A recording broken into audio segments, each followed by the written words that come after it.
تو مجھے بتائیں کہ افغانستان کو گریو یارڈ آف نیشنز کا خطاب دیا گیا، تو افغانستان کی ٹیریٹری میں یا افغانستان کے لوگوں میں ایسا کیا ہے کہ کوئی بھی سپر پاور، چاہے وہ USSR ہو یا USA ہو، کبھی افغانستان پہ قبضہ نہیں کر سکے؟ بسم اللہ الرحمن الرحیم۔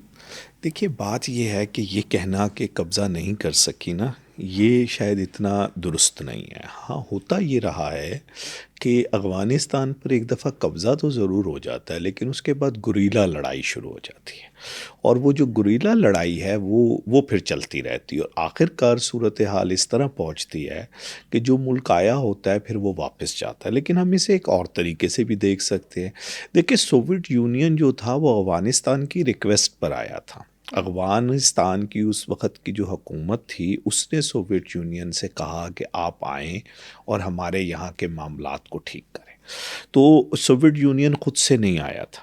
امریکہ والا جو معاملہ ہے وہ 9/11 کا واقعہ پیش آیا، امریکہ یہ سمجھتا تھا اور اس کے اتحادی کہ 9/11 کا واقعہ کرنے والے یا 7/7 کا واقعہ کرنے والے جو لندن میں ہوا، یہ دونوں جو لوگ ہیں یہ کہیں نہ کہیں جا کر افغانستان سے ملتے، اور ان کا شک اسامہ بن لادن کی طرف تھا، اور اس لیے انہوں نے آ کر یہاں پر اٹیک کیا۔ لیکن امریکہ نے کبھی یہ نہیں کہا تھا کہ امریکہ جو ہے وہ مستقل یہاں پر بیٹھ جائے گا۔ امریکہ نے جس وقت اس کو اوپر کنٹرول حاصل کیا تو امریکہ کا کنٹرول جو تھا وہ تمام جگہوں پہ موجود تھا جو بڑے شہر تھے۔ لیکن وہی پھر بات آ جاتی ہے گریلا وار۔ اب اس کی کیا ریزن ہے؟ اس کی ریزن یہ ہے کہ افغانستان جو ہے وہ ایشیا اور یورپ کا ہمیشہ سے ایک ایسی جگہ ہے جہاں سے گزرنا ضروری ہوتا تھا۔ جب بھی یورپ سے کوئی آتا تھا تو وہ ایشیا میں آنے کے لیے افغانستان کا راستہ لیتا تھا۔ اگر ہم سکندر اعظم کو دیکھیں تو 329 کے اندر سکندر اعظم جو ہے قبل از مسیح وہ اس علاقے میں آیا، اور اس کا یہ کہنا ہے جو آج تک موجود ہے ریکارڈ پر کہ مجھے وہاں پہ کوئی خاص میری مخالفت نہیں ہوئی یا مجھ پر حملہ آور کوئی ایسے نہیں ہوئے افغانستان میں۔ تو وہ 329 کے اندر بہت آسانی کے ساتھ افغانستان کو کراس کرتا ہوا اور بر صغیر میں اس زمانے کے سب کانٹیننٹ کے اندر یا اس زمانے کا جو ہندوستان تھا اس کے اندر آ گیا۔ تو کہنے کا یہ مکتب ہے، اسی طرح محمود غزنوی جو ہے وہ 11ویں صدی کے اندر وہاں پر آیا اور اس نے پورے افغانستان پر کنٹرول حاصل کیا، اور افغانستان سے پھر وہ آگے کی طرف اسی سب کانٹیننٹ میں آ گیا۔ جس شہر میں اور آپ بیٹھے ہوئے ہیں یہاں پر آ کر اس نے اپنے گورنر مقرر کیا جو اس پورے علاقے کو دیکھا کرتا تھا۔ تو ایسا نہیں ہے۔ پھر اس سے ہم آگے کی طرف چلتے ہیں تو بابر مغل جو تھے انہوں نے بھی افغانستان کے اوپر کنٹرول حاصل کیا اور افغانستان پر حکومت کری، اور وہیں سے ہوتے ہوئے وہ اس خطے کے اندر آئے اور پھر وہ اس علاقے کے اندر۔ لیکن آپ یہ تک دیکھیں کہ بابر کی جب موت ہوئی تو بابر کی موت جبکہ کابل میں نہیں ہوئی تھی، لیکن وہ دفن جا کر کابل کے اندر ہی ہوا۔ تو اس کا مطلب ہے کہ ان کا، ہاں یہ آپ کہہ سکتی ہیں کہ جو شہر تھے وہ تو کنٹرول میں آ جاتے تھے آسانی سے، لیکن جو شہر سے ہٹ کر جگہیں تھی، جو گزرگاہیں تھیں، ان پر جو تھا وہ چھاپا مار ٹائپ کا ہوتا تھا۔ مثال کے طور پہ منگول چنگیز خان کا جو پوتا تھا وہ جب بامیان کو گھیرا ہوا تھا، بامیان ایک صوبہ ہے افغانستان، جب اس کو گھیرا ہوا تھا تو وہاں وہ قتل ہو گیا، اور منگولوں کو اس بات کا بڑا غصہ چڑھا، اور انہوں نے بامیان میں پھر گھس کر جو ہے وہ بڑے برے طریقے سے اس وقت کے جو لوگ وہاں کے رہنے والے تھے ان کا قتل عام کیا۔ منگولوں نے وہاں قتل عام کیا، اور اس کے بعد جو ہے اس علاقے کے اوپر انہوں نے قبضہ کر لیا۔ مسئلہ یہ ہے کہ کوئی ہندو کش جو دنیا کے بڑے پہاڑوں میں سے ہے وہ تقریباً سارا کا سارا جو ہے وہ افغانستان کے اندر گھومتا ہے، اور اسی طرح ہمالیہ سے لے کر باقی جو پہاڑ ہیں وہ بھی۔ تو یہ ایک پہاڑی علاقہ ہے، تو اس کے اندر جو ہے وہ کنٹرول حاصل کرنا نسبتاً مشکل ہے۔ پھر اس کی جو آبادی ہے وہ جہاں شہروں میں رہتی ہے وہاں بہت دور دور گاؤں کے اندر بھی رہتی ہے۔ جو گزرگاہیں ہیں اس کے اوپر کنٹرول حاصل کرنا جو ہوتا ہے وہ تھوڑا مشکل ہو جاتا ہے۔ لیکن میں یہ ذاتی طور پہ سمجھتا ہوں کہ امریکہ کے جو مفادات تھے، امریکہ نے افغانستان میں رہتے ہوئے وہ مفادات حاصل کر لیے۔ مثال کے طور پہ جو اس کے مخالفین تھے ان کو اس نے وہیں پر ہی مار دیا، اور اب جو خطرہ تھا، جو امریکہ کے اندر ایک خطرہ تھا، وہ خطرہ جو ہے وہ بہت حد تک کم ہو گیا ہے امریکہ کی اس ایکٹیویٹیز سے۔ اس لیے یہ صرف کہہ دینا کہ کسی نے اس کو فتح نہیں کیا یا یہ نہیں کیا، وہ ایک خاص سینس کے اندر تو آپ ٹھیک کہہ رہی ہیں کہ فائنلی یہ، لیکن کیا کسی ملک نے یہ کہا تھا کہ میں یہ قبضہ کرنے کے لیے آ رہا ہوں؟ یا ماڈرن ہسٹری میں ملکوں پر قبضہ ہوتا ہے، مثال کے طور پہ ابھی ہم نے سیریا کو دیکھا، سیریا کے اندر جو ہے وہ بشار الاسد صاحب کی حکومت کو بدل دیا گیا، لیکن جو حکومت میں لوگ آئے ہیں وہ سیرین ہی ہیں. اور ایسا نہیں ہوا کہ ترکی نے آ کر یا اسرائیل نے آ کر یا کسی اور ملک نے آ کر کوئی اپنی حکومت بٹھا دی ہو، تو یہ نہیں ہوا کرتا. تو جس وقت امریکہ بھی یہاں پہ موجود تھا تو حامد کرزئی حکومت کر رہے تھے، اشرف غنی حکومت کر رہے تھے. اسی طرح اگر ہم سوویت یونین کے دور میں چلے جائیں تو ببرک کالمر تھے یا ڈاکٹر نجیب اللہ تھے، یہی لوگ حکومت کر رہے تھے. بلکہ دلچسپ بات یہ ہے کہ جب سوویت یونین 89 میں واپس چلا گیا تو اس وقت ہی کلیپس نہیں ہوئی اس وقت کی حکومت، اسے گرانے میں مزید 3 سال لگے. 92 کے اندر جا کے ڈاکٹر نجیب اللہ کی حکومت جو ہے وہ کابل میں ختم ہوئی without military support Soviet union کی. اس کے باوجود انہوں نے سروائیو کیا.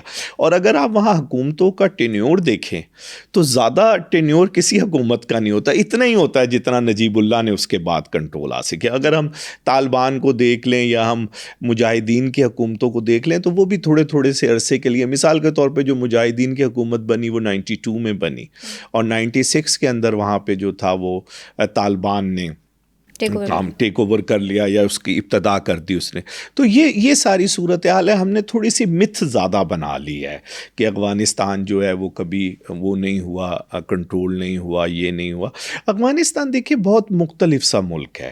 افغانستان کے اندر جو پاکستان سے مہلک علاقہ ہے وہاں پہ پشتون آبادی تقریباً 90% رہتی ہے، غیر پشتون. لیکن دوسری طرف جو اس کا نارتھ کا حصہ ہے، جو ناردرن سائڈ ہے جہاں پہ سینٹرل ایشیا وغیرہ رکھتا ہے، تو وہاں پر ہم دیکھیں تو وہاں پہ تاجک بھی آپ کو ملیں گے، ازبک بھی ملیں گے. یہ ساری قومیں جو ہیں، احمد شاہ مسعود جو ایک بہت بڑے فائٹر تھے اس سارے معاملات کے اندر، وہاں وزیر دفاع بھی رہے، وہ اسی خطے سے تعلق رکھے. اسی طرح جو ایران کا سائٹ کا حصہ ہے تو ایران کے سائٹ کے اندر بھی جو ہے وہ بامیان اور یہ جو سارا علاقہ ہے وہاں پر جو ہے وہ اور طرح کے لیڈرشپ تھی. اگر ہم اس حکومت کو دیکھیں جو مجاہدین کی حکومت بنی تھی تو وہاں سے بھی اسماعیلی جو تھے ان کے وزیر بنے. تو یہ ایک کمبینیشن ہے بہت ساری قوموں کا.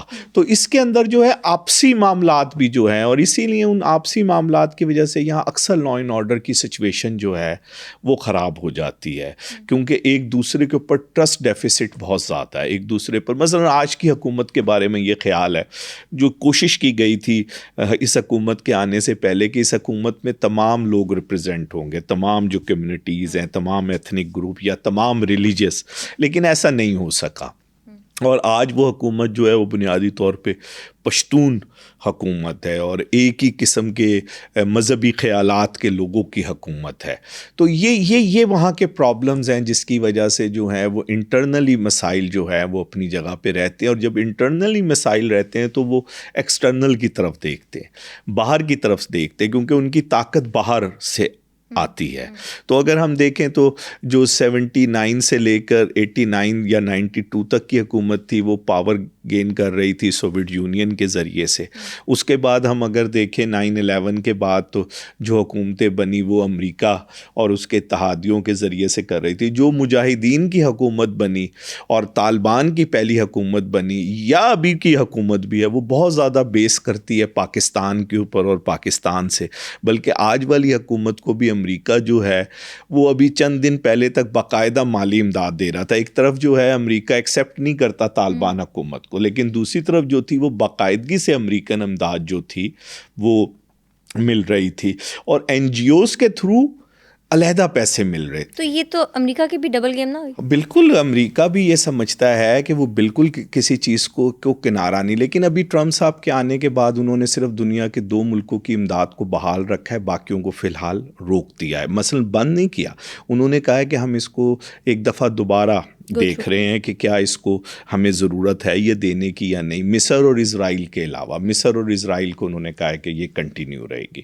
تو افغانستان کے اندر یہ ساری جو صورت حال ہے یہ ہمیشہ سے رہتی ہے. اگر آپ معاہدے دیکھیں جو برٹشرز کے ساتھ ہوئے بادشاہوں کے، اس میں یہاں تک معاہدہ ہوا کہ 16 لاکھ روپے اس زمانے کے وہ بادشاہ کو، افغانستان کے حکمران کو برٹشر نے پیش کیے.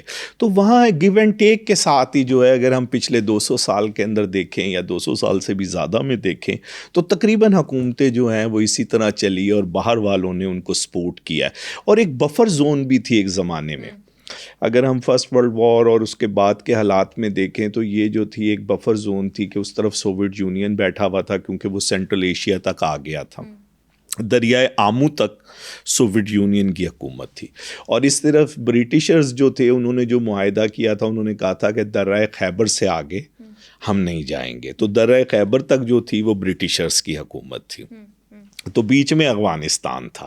تو ایک کوشش یہ بھی تھی کہ سوویٹ یونین کی فوجیں اور برٹن کی فوجیں بالکل سامنے آمنے نہ آ جائے، آئی ٹو آئی آ کے کھڑی نہ ہو جائے، جیسے کہا جاتا ہے نا پاکستان اور ہندوستان کی فوجیں جو ہیں، خاص طور پہ جس وقت ایٹم بم کا دھماکہ ہوا اور خاص طور پہ انڈیا نے کیا تو آئی ٹو آئی پاکستان اور وہ بہت ہی خطرناک سچویشن بن گئی۔ یا ہم اس سے پہلے چلے جائیں تو جنرل ضیاء الحق صاحب 86 میں اسپیشلی جے پور کے اندر میچ دیکھنے کے لیے گئے، کیونکہ اس وقت بھی فوجیں جو تھیں آمنے سامنے، اور کہا جاتا ہے کہ جنرل صاحب نے اس وقت راجیو گاندھی کے کان میں یہ کہا کہ ہم ایٹم بم بنا چکے ہیں، جبکہ اس وقت تک آفیشلی پاکستان کی اناؤنسمنٹ نہیں تھی۔